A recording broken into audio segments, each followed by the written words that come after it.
ॐ नमो भगवते श्रीरमणाय करुणापूर्णसुदाब्धे कबलितघनविश्वरूपकिरणावल्या अरुणाचलपरमात्मन् अरुणो भवचित्तकञ्जसुविकासाय वन्दे श्रीरमणऋषे आचार्यस्य पदाब्जम् यो मे दर्शयधीशम् भान्तं ध्वान्तमतीत्यः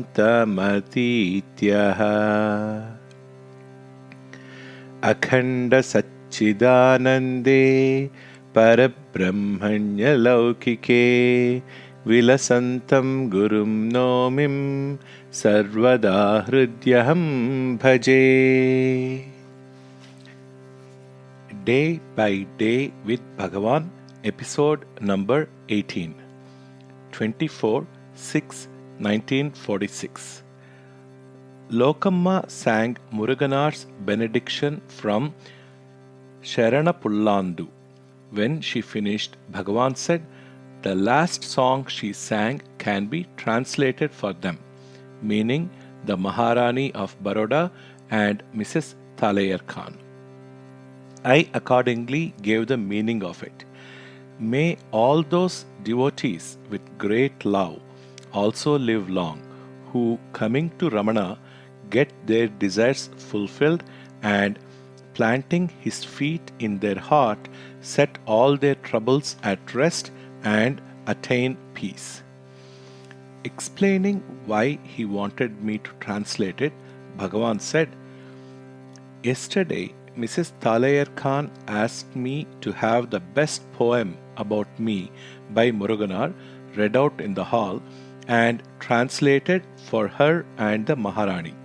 Sundaresa Iyer suggested the benediction in Tamil, but I thought that Vandu Viduthudu, a song in which the bee is sent as a messenger, and the reply of the bee in particular would be more appropriate. So we read them out and translated them. And now Lokamma sang the benediction, and when she sang the last stanza, it occurred to me that they would like to hear it and it might be a consolation to them." Just then Muruganar walked in after an absence of 2 or 3 months and prostrated himself to Bhagavan. Bhagavan remarked, "We were talking about him and his benediction, and here he comes." I asked him which of the poems in his Ramana Sannidhi Murai he liked best, but he could not say. I told him that I liked Arunai Ramanesan best and proceeded to sing Tanja Menathan Chendar from it, and Bhagavan asked me to translate that also for the Maharani, so I did. The gist of it is that Ramana bears upon his head, because it is his fate, the burdens of all those who throw themselves at his feet and regard him as their sole refuge, that peace comes naturally to all those who live with him, that whatever dangers may threaten his devotees, they need have no fear, and that Bhagavan had saved him, Muruganar, bidding him not to fear. In the afternoon, when Muruganar came into the hall, Bhagavan explained to him why the last song in the benediction was translated, and also added, "When I was coming back from my walk, the Maharani met me and requested, when next I come here, I should like to come with my husband to your feet. He is now in England, and they had news that he is not well. So I thought it would be comforting to them to hear that last stanza in the benedictions translated." Muruganar did not remember it, so Bhagavan took out the book and read it to him. In the evening, Mrs. Thalayar Khan told Bhagavan, when the Maharani left, she was very sorry to have to go. She told me that the 5 days she spent here have been the happiest days in her life. 26 6 46. TPR told Bhagavan that he took only kanji, gruel, for lunch as he had dysentery.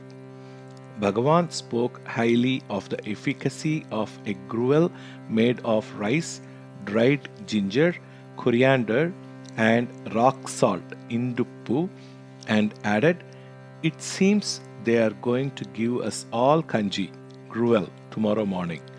I am told Shamatata is going to prepare it. Somebody must have asked him to. People do not realize how wholesome kanji is and how tasty.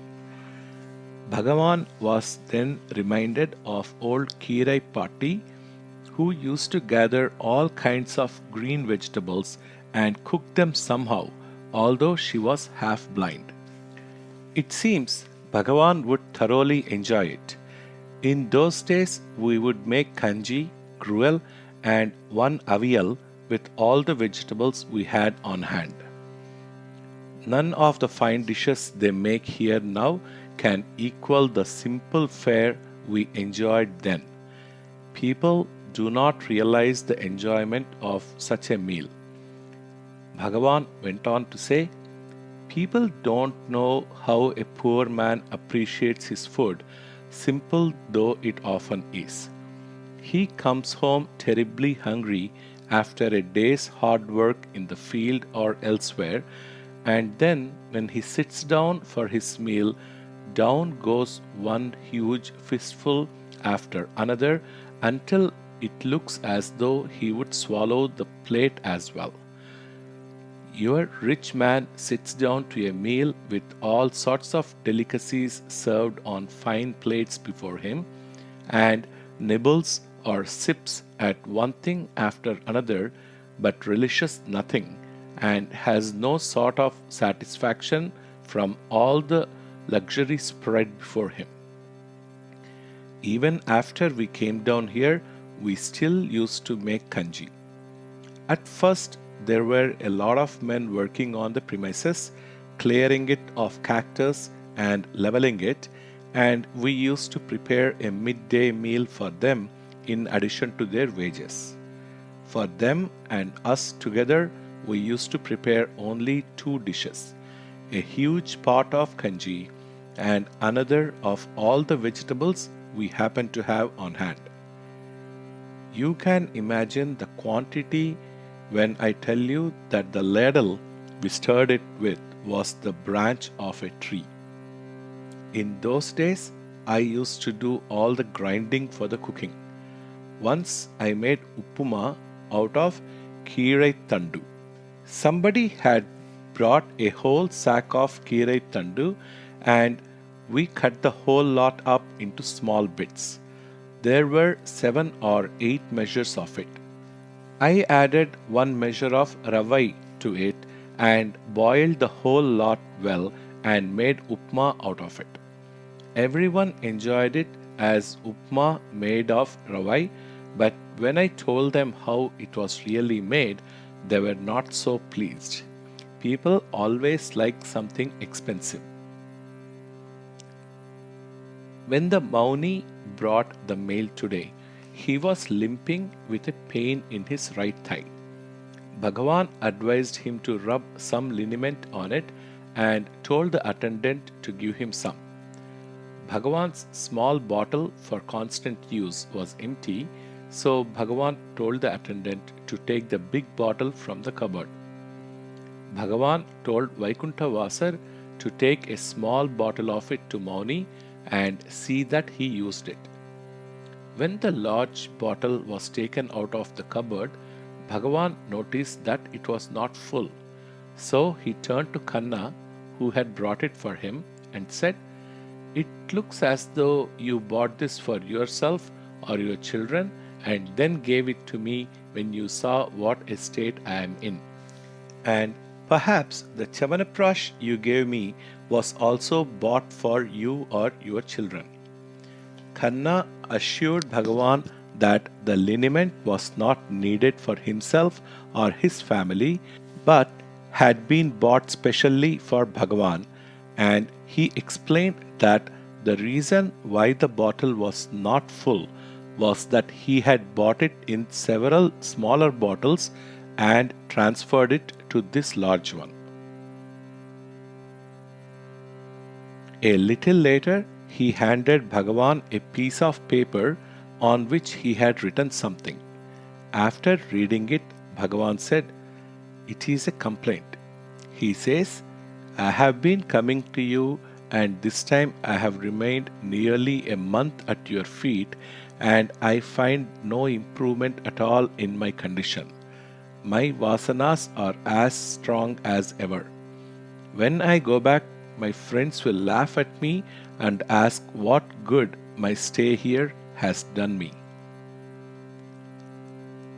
Then, turning to Khanna, Bhagavan said, "Why distress your mind by thinking that jnana has not come or that the vasanas have not disappeared? Don't give room for thoughts." In the last stanza of Sukhavari by Tayumanuvar, the saint says much the same as is written on this paper. And Bhagavan made me read the stanza and translate it into English for the benefit of those who do not know Tamil. It goes, "The mind mocks me, and though I tell you 10,000 times you are indifferent, so how am I to attain peace and bliss?" Then I said to Khanna, "You are not the only one who complains to Bhagavan like this. I have more than once complained in the same way, and I still do, for I find no improvement in myself." Khanna replied, "It is not only that I find no improvement, but I think I have gotten worse. The vasanas are stronger now. I can't understand it." Bhagavan again quoted the last three stanzas of Mandalathin of Tayumanavar, where the mind is coaxed as the most generous and disinterested of givers to go back to its birthplace or source and thus give the devotee peace and bliss. And he asked me to read out a translation of it that I once made. Khanna then asked, "The illumination plus mind is Jivatma, and the illumination alone is Paramatma. Is that right?" Bhagavan assented and then pointed to his towel and said, "We call this a white cloth, but the cloth and its whiteness cannot be separated, and it is the same with the illumination and the mind that unite to form the ego." Then he added, "The following illustration that is often given in books will also help you. The lamp in the theater is the Parabrahman or the illumination, as you put it. It illumines itself and the stage and actors. We see the stage and the actors by its light, but its light still continues when there is no more play. Another illustration is an iron rod that is compared to the mind. Fire joins it and it becomes red hot. It glows and can burn things like fire, but still it has a definite shape unlike fire. If we hammer it, it is the rod that receives the blows, not the fire. The rod is the Jivatma and the fire the self or Paramatma." 27/6/1946. In the afternoon, T.V.K. Iyer, who had with him our library copy of Tiruvaimozhi with commentary, asked Bhagavan whether we had any better commentary than that. Bhagavan replied that we had not and added, All sorts of learned commentaries are written on the Nalayira Prabandham in the conventional Vaishnavite language, twisting the texts that are clearly Advaitic into some labored Dvaitic meaning. In the old days, some Vaishnavites used to come to me, and when they were wearing the U mark, they would put it on me also, and when they were wearing the Y mark, they would put that on me, and then they would prostrate themselves before me. I used to let them do what they liked with me. TVK then told Bhagavan, recently a man of the Tengalai school who is well versed in the esoteric meaning of Vaishnavite literature initiated me and gave me Samasanam and Sama Ashrayam and taught me their esoteric meaning. He gives discourses and does good work among the poor, but he would not admit Vadakalais to his discourses. According to the Vaishnavite teaching, one must do Kainkaryam or service to God. Bhagavan replied rather sarcastically, so God can't get on without their services? On the contrary, God asks, who are you to do service to me? He is always saying, I am within you. Who are you? One must try to realize that and not speak of service. Submission or surrender is the basic teaching of Vaishnavism, but it does not consist in paying a guru a fee for initiation and telling him that you have surrendered. As often as one tries to surrender, the ego raises its head and one has to try to suppress it. Surrender is not an easy thing. Killing the ego is not an easy thing. It is only when God Himself, by His grace, draws the mind inwards that complete surrender can be achieved. But such grace comes only to those who have already, in this or previous lives, gone through all the struggles and sadhanas preparatory to the extinction of the mind and killing of the ego. Bhagavan added, in the old days, these Vaishnavites used to come and advise me to undergo a samasanam, but I used to keep silent. Bhagavan continued to speak of the Dvaitism of the Vaishnavites and quoted the Nammalvar song beginning, Yane Unnai Adiyagilade, the gist of which is, not knowing myself, I went about saying I and mine. Then I discovered that I was you and mine was yours, O God. He said, this is clear Advaita, but these Vaishnavites would give it some interpretation to make it accord with their feelings of duality. They hold that they must exist and God must exist, but how is that possible? It seems that they must all remain forever doing service in Vaikuntha, but how many of them are to do service, and where would there be room for all these Vaishnavites? Bhagavan said this laughing, and then after a pause he added, on the other hand, Advaita does not mean that a man must always sit in samadhi and never engage in action. Many things are necessary to keep up the life of the body, and action can never be avoided. Nor is bhakti ruled out in Advaita. Shankara is rightly regarded as the foremost exponent of Advaita, and yet look at the number of shrines he visited, action, and the devotional songs he wrote. Bhagavan often gave further quotations from the 8th decade of Tiruvaimozhi to show that some of the Vaishnavite alvars had clearly endorsed Advaita.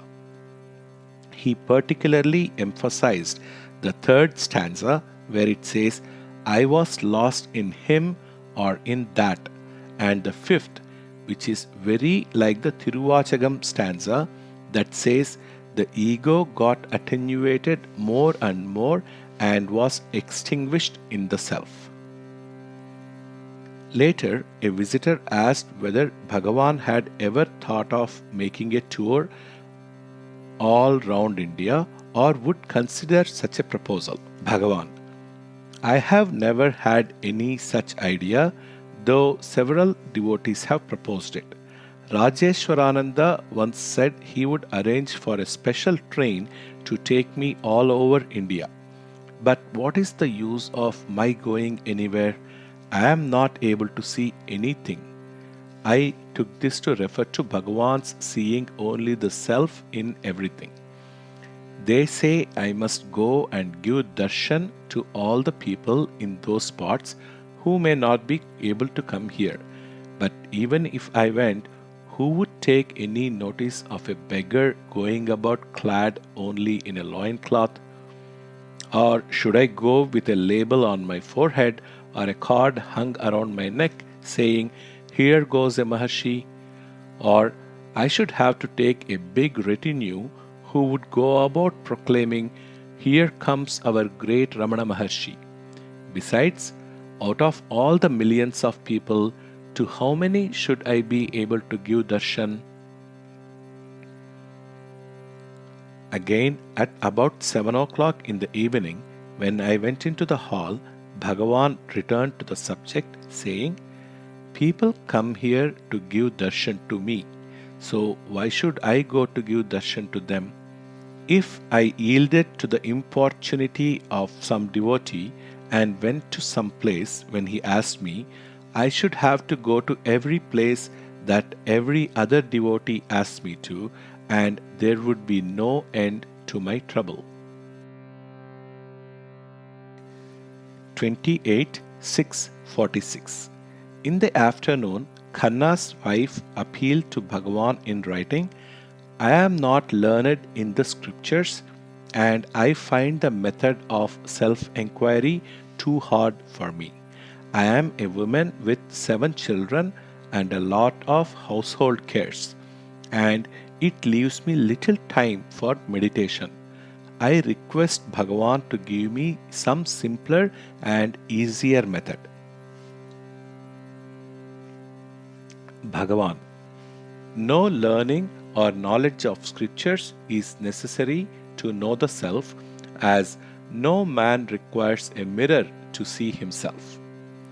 All knowledge is required only to be given up eventually as not self.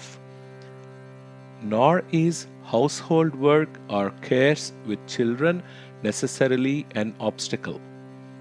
If you can do nothing more, at least continue saying I to yourself mentally all the time, as advised in Who Am I? Whatever work you may be doing, and whether you are sitting, standing, or walking.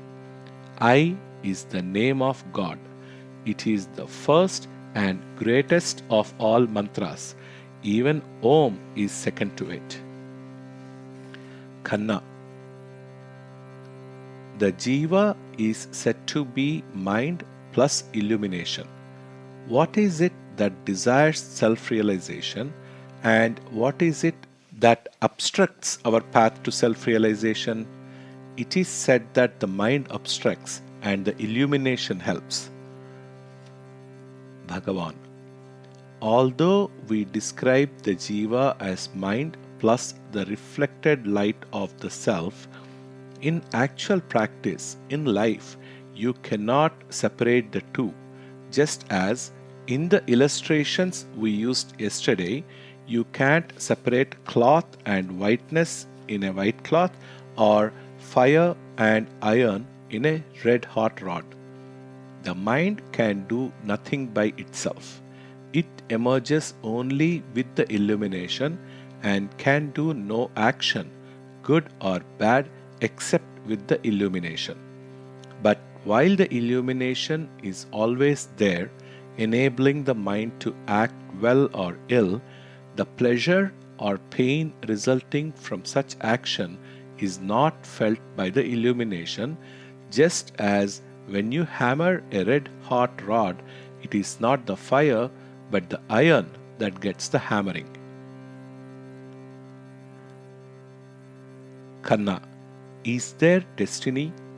And if what is destined to happen will happen, is there any use in prayer or effort, or should we just remain idle? Bhagavan, there are only two ways to conquer destiny or be independent of it. One is to inquire for whom is this destiny and discover that only the ego is bound by destiny and not the self, and that the ego is non existent. The other way is to kill the ego by completely surrendering to the Lord, by realizing one's helplessness and saying all the time, "Not I, but Thou, O Lord," and giving up all sense of I and mine and leaving it to the Lord to do what He likes with you. Surrender can never be regarded as complete so long as the devotee wants this or that from the Lord. True surrender is love of God for the sake of love and nothing else, not even for the sake of salvation. In other words, complete effacement of the ego is necessary to conquer destiny, whether you achieve this effacement through self-inquiry or through Bhakti Marga. Khanna, are our prayers granted? Bhagavan, yes, they are granted. No thought will go in vain. Every thought will produce its effect sometime or other. Thought force will never go in vain. 2:7:46. This evening after Parayana, Venkatrama Iyer came and told Bhagavan, "It seems that Mrs. Thalayar Khan and her guest, a cousin of Sir Mirza of Mysore, were sitting on the hill talking about Bhagavan and the hill, and Mrs. Thalayar Khan said, 'Bhagavan is a walking God and all our prayers are answered. That is my experience. Bhagavan says this hill is God Himself. I cannot understand all that, but Bhagavan says so, so I believe it.' Thereupon her friend replied, 'I would take it as a sign, according to our Persian beliefs, if it would rain.' Almost immediately there was a shower, and they came to me drenched and told me about it. 3/7/1946. A visitor said, 'I am told that according to your school, I must find out the source of my thoughts. How am I to do it?' Bhagavan, I have no school. However, it is true that one should trace the source of all thoughts. Visitor, suppose I have the thought horse and try to trace its source. I find that it is due to memory, and the memory in its turn is due to prior perception of the object horse. But that is all. Bhagavan, who asked you to think about all that? All those are also thoughts. What good will it do you to go on thinking about memory and perception? It will be endless, like the old dispute, which came first, the tree or the seed. Ask who has this perception and memory. That I, in quotes, that has the perception and memory, whence does it arise? Find out that. Because perception or memory or any other experience only comes to that I, you don't have such experiences during sleep, and yet you say that you existed during sleep, and you exist now too. That shows that the I continues while other things come and go. Visitor: I am asked to find out the source of I, and in fact, that is what I want to find out. But how can I? What is the source from which I came? Bhagavan: You came from the same source in which you were during sleep. Only during sleep you couldn't know where you entered. That is why you must make the enquiry while waking. Some of us advised the visitor to read Who Am I and Ramana Gita, and Bhagavan also told him he might do so. He did so during the day, and in the evening he said to Bhagavan, Those books prescribe self enquiry, but how is one to do it? Bhagavan: That also must be described in the books.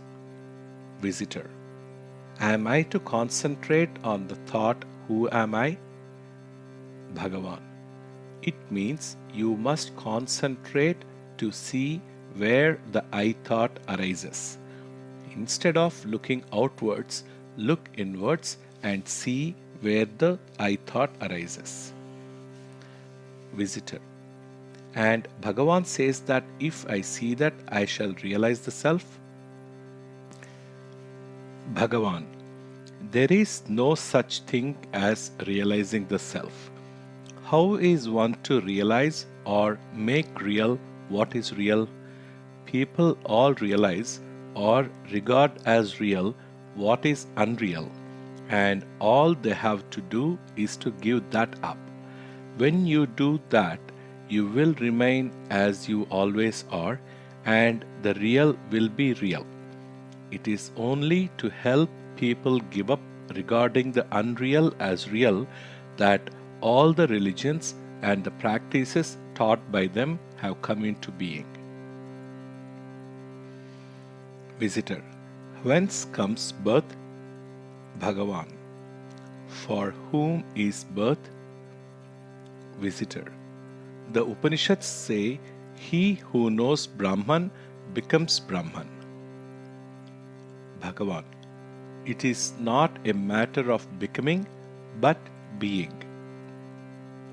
Visitor: Are the siddhis mentioned in Patanjali's sutras true or only his dream? Bhagavan: He who is Brahman or the self will not value those siddhis. Patanjali himself says that they are all exercised with the mind and that they impede self realization. Visitor: What about the powers of supermen? Bhagavan: Whether powers are high or low, whether of the mind or supermind, they exist only with reference to him who has the powers. Find out who that is. Visitor: When one attains self-realization, what is the guarantee that one has really attained it and is not under an illusion like the lunatic who thinks he is Napoleon or some such thing? Bhagavan: In a sense, speaking of self-realization is a delusion. It is only because people have been under the delusion that the non-self is the self and the unreal the real that they have to be weaned out of it by the other delusion called self-realization. Because actually the self always is the self and there is no such thing as realizing it.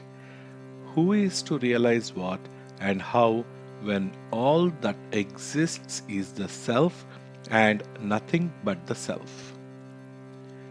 Visitor: Sri Aurobindo says the world is real and you and the Vedantins say it is unreal. How can the world be unreal? Bhagavan.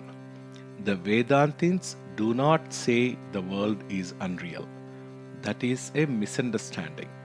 If they did, what would be the meaning of the Vedantic text, all this is Brahman? They only mean that the world is unreal as world, but it is real as self. If you regard the world as not self, it is not real.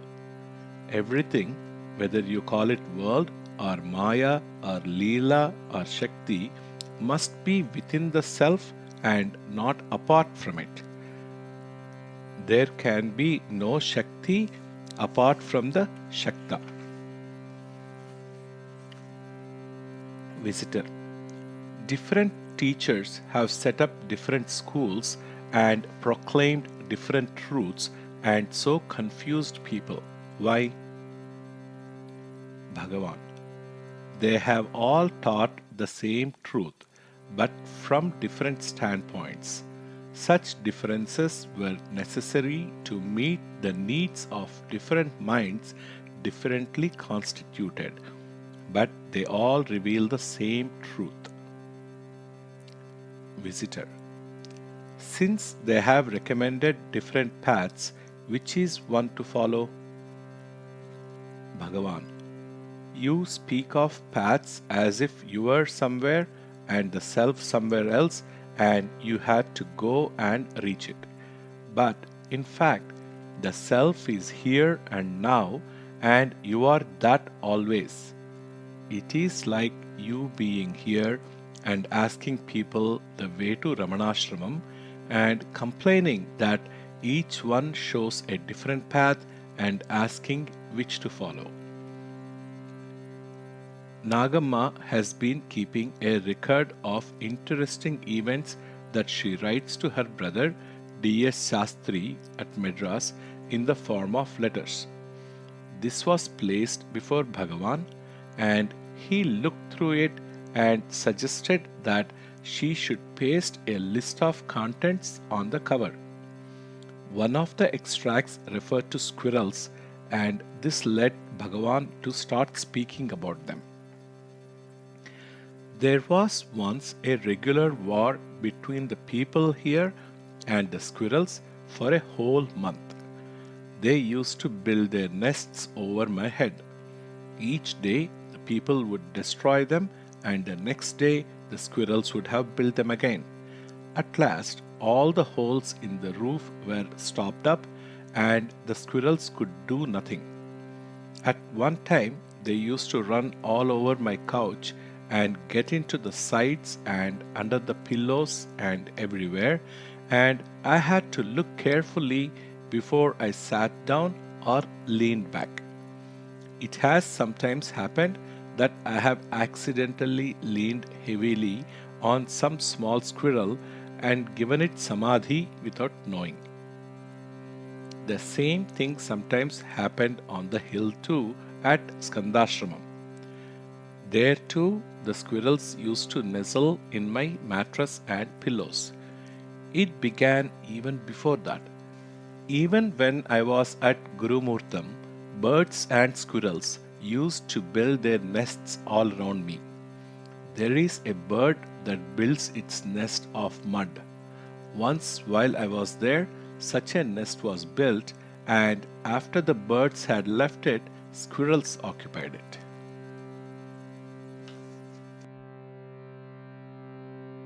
12/7/1946. On the 8th, news had come of the death of Madhava Swami and Bhagavan had spoken a good deal about it. In the evening, Kunju Swami left for Kumbakonam where the death took place and this morning he returned. He said, "It seems that about 20 days before his death, Madhava Swami left Kumbakonam saying he was coming here, but actually he took a ticket to Palani. After staying there, he seems to have gone to Palghat and to his home village. Then he went to Trichy and stayed a few days with our Tirumala Chetti, and from there returned to Kumbakonam about a week before his death. It seems that the whole of this week he was saying, "Wherever I go, I feel wretched. I don't feel at ease anywhere. If I go to Ramanashramam, they may not allow me there, but after having had the privilege of serving Bhagavan for so long, I can no longer bear the burden of this body anywhere else. I must throw it off." It seems that this thought was constantly with him, and he went about moody and morose. The day before he died, he was complaining of indigestion, but for a whole week his digestion had not been good. Bhagavan asked what gave him indigestion. Kunjuswami said, "It seems to have been due to eating a mango." They never agreed with him. At about 4 on Sunday afternoon, the 7th, he was offered some lunch but refused it and asked for a bottle of soda water. Soon after that, he perspired all over and left his body sitting in the Padmasana posture. When the post arrived, it brought a letter with news of the death of L. Sharma's first daughter-in-law. This led Bhagavan to speak of death. He said, "The dead are fortunate. It is only those who are left behind who feel miserable. It is our constant concern to bear the burden of this body and look after its needs. Day in, day out, this is our occupation. Bathing, eating, massaging our legs, and so on. No end to it. When we die, it takes 4 persons to carry this body, and yet we carry it about constantly without even stopping to think that we are doing so. We can easily lift a heavy stone under water, but as soon as we take it out, we find how heavy it is, and in the same way, we don't feel the weight of the body as long as a Chaitanya or life force permeates it. Deathlessness is our real nature, and we falsely ascribe it to the body, imagining that it will live forever and losing sight of what is really immortal, simply because we identify ourselves with the body. It says in the Upanishads that the Jnani looks forward eagerly to the time when he can throw off the body, just as a laborer carrying a heavy load looks forward to reaching his destination and laying it down.